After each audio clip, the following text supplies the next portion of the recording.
against certain moments in Epicureanism. They think that we're already in a cosmopolis, and the very notion of a Democritean or Aristotelian rigid polis is an illusion. I do think, and I'm with a certain Marx here, that it's very hard to disembed democracy from capitalism, which is why certain kinds of revolutionary projects are deeply dangerous and undesirable. You can find that in Marx and the Gotha program, I endorse that wholeheartedly. So I don't think that there's an easy or desirable way to get out of capitalism in the near term. We're stuck with it, but that in itself is also quite dangerous to the values that capitalism supports, like certain kinds of liberalism, which I endorse. So I don't quite know how to square the circle of immanent critique there, but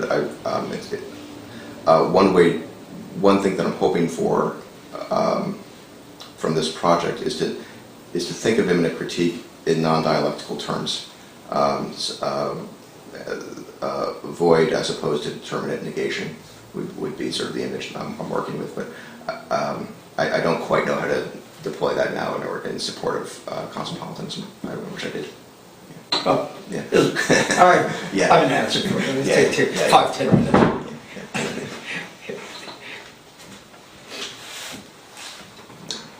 I wonder, Bill, is this an economic project or a political project? I mean, people have been asking or pushing for an answer of some sort. Yeah. I mean, is the answer a new theory of economy, or is the answer, as you said, smaller political spaces, a rejuvenation of participatory democracy? I mean, what is driving you? Is this about, in a way?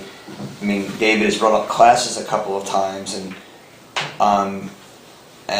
Laura brought up this idea of imperialism, and Arendt's analysis is that totalitarianism has its roots in an imperialist expansionary ethic that, in a sense, blows up the boundaries that are necessary for political engagement, right? That expands things to a global level. I mean, are you and it's the move which he calls from classes to masses. I mean, is the project about sort of trying to bring back classes and smaller groups, or is it an economic project, or both, or how do you conceive it?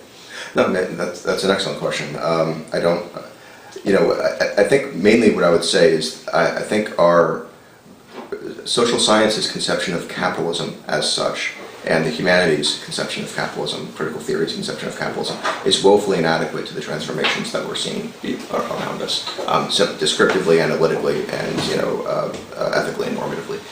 We just don't quite know what's going on, and we don't really know how to respond.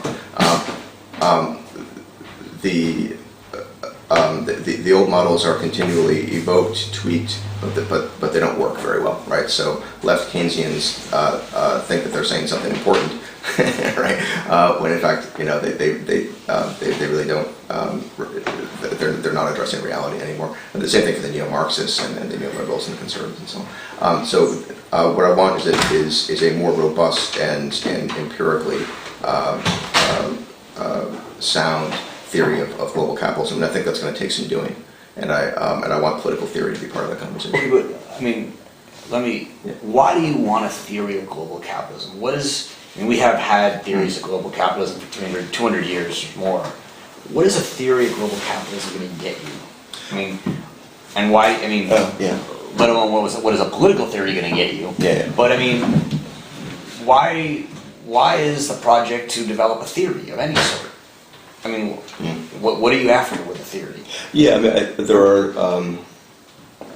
I guess one of the assumptions of the project is that capitalism of whatever sort poses a certain kind of threat to a range of democratic values like equality and popular sovereignty and such things, as well as liberal values of individuality and so on. I take the conflict between capitalism and democracy, or capitalism and liberalism, to be in its broad outlines kind of well known and okay as far as it goes. Well, let me come back to David's question, right? Because David asked you about distribution of income. Yeah. How does capitalism threaten democracy? Because one could imagine a capitalist system like social democracy right, in which capitalism is limited in such a way that it, it provides people with the resources to live a life well and participate in politics and be educated and have a stake in society. I think, again, to Arendt's claim is that the threat is not capitalism, or the threat is the turning of classes into masses, the sort of loss of politics, the loss of limits, which leads to incredible, inequalities, but also into, in a sense, a mass of politically irrelevant, powerless people. Capitalism why is capitalism the problem, as opposed to a kind of political, a political conformism of some sort, or political massification in the Arendtian terms? Yeah, well, I don't think it's either or. I'm quite sympathetic to the idea, which I think is in the human condition and in the imperialism volume in Origins, that capitalism is a moment within the social. Yeah. Right. And so, capitalism is on the table for Arendt. She doesn't like it. Right. But what I don't know. Capitalism as a moment within the social. As a moment within the social. Is on the table for Arendt. I think Arendt has much to teach. Right. Classical social democratic theory, which tends to veer towards an administration of things as opposed to an endorsement of political practices as intrinsic goods in their own right. I think that's a conversation I would endorse. The social democrats, the left social democrats I know, are moving farther and farther away from political theory because they think that they think a lot of things, but they think that we're irrelevant to their project, and we haven't been empirical enough in our description of the world. Sherry Berman, a comparativist, is one such person.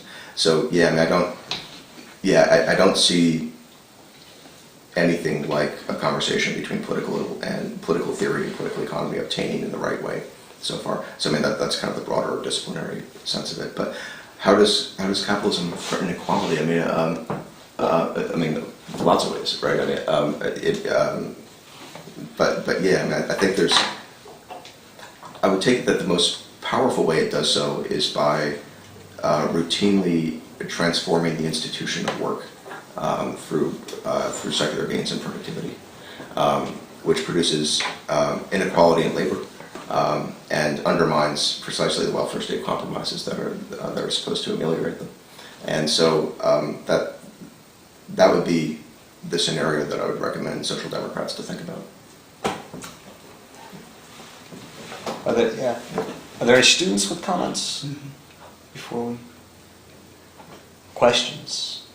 I'll let David get in there before we end, but if there are any students right now. I don't quite know how to phrase this, but I was hoping maybe to get kind of a sense of whether this was an economic kind of project or a political, where it was. But I noticed you said at one point that you or it's very easy to pick apart the microeconomic theories behind comparative advantage, which is just doesn't make sense in this world. But I wanted to just point you to the Geoclassical model, and I don't know if you've heard of it. I don't know anything about that. Chris Fader is the teacher, she's the advisor, which is the only reason I know about it. But they have a model for how to stop the bubbles and the idea of land, which comes back to that note that Hannah Arendt has in the public-private and the working classes not having a space of their own anymore.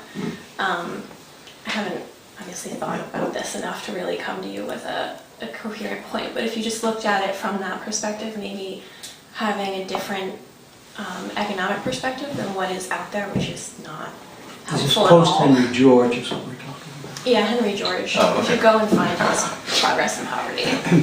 We're putting sentences? Oh, that's wild. That's wonderful. Yeah, that's what the geo is. Yeah. the geo and such The that geo. means land. The Geo was really referenced to Henry George.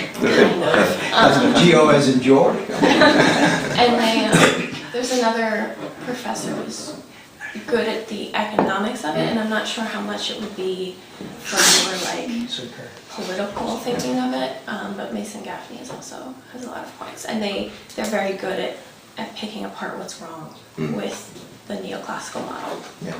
So Yeah. you can Okay. Yeah. Thank you. read that. Thank you for that. No, that's useful. Thanks. Do you want to end? Well, I just bring have us a to the little end. funny footnote about masses classes, because in the 19th century, the whole anxiety about masses was conjoined to the social question. And then what appeared to be, to amongst Weber and Durkheim and the other fathers of the surprising and happy answer to that, was exactly the organization of labor, that they formed class, that they didn't. So the whole post-Roman anxiety about the demos or about the sort of destroying property and so on, they had this capacity for self-organization and so on. And that's, again, that kind of round out the circle of my questioning, because I think it's that dimension which is now so seriously undermined everywhere, to the extent there was any validity to that contention. Obviously, Arendt is looking and saying, hey, that didn't work. It didn't work in Weimar. I mean, the class formations dissolved again into these very pernicious mass formations and so on, and that discussion has to continue. But I think that that's a useful recollection, because whether those kinds of formation, whether you think of them in pluralist terms or even just the old